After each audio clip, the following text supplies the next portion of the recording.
When a husband comes home from a business trip and he has an open box of condoms in his suitcase with 2 missing from a box of 20 strawberry flavored, what kind of reasoning would you use to understand what he's up to?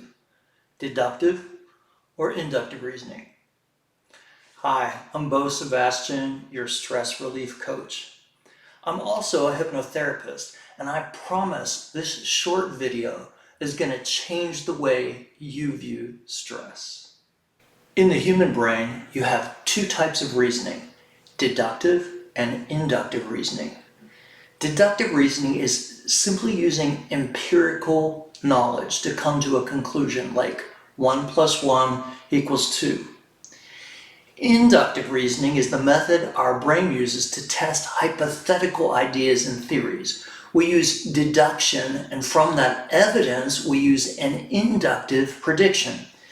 If 1 plus 1 equals 2, that's deductive, then inductive. We can add a supposition here and it becomes an inductive thought. We take one apple and another apple and see it makes 2 apples.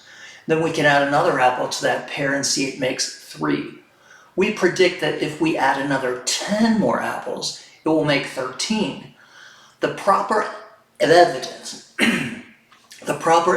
exists in front of us. We go from the general, the theory, to the specific. Getting back to the husband coming home from the business trip with 2 missing condoms. If you said deductive, then that means you believe that your partner used 2, or 2 simply dropped out of the box, or the partner liked the taste of strawberry flavored so much that he ate 2 because they only served peanuts on the plane. Inductive reasoning is when we use a broader brush with our minds and imagine what could have happened. For example, if you discovered that same box of condoms in your partner's luggage and 2 are missing, you might make the assumption that your partner is in love with someone else. You took a leap further than the empirical evidence suggested. You added your own theory or broad generalization to the empirical evidence.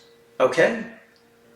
Basically, what I want you to understand from this example is from our premise of psychological observation of this situation.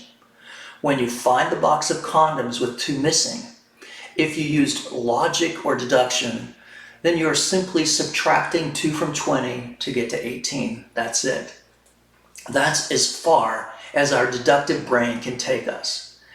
However, the inductive rationale, after finding 20 minus 2 equals, my partner is stepping out on me and he's cheating with someone better looking, hotter, and sexier than me.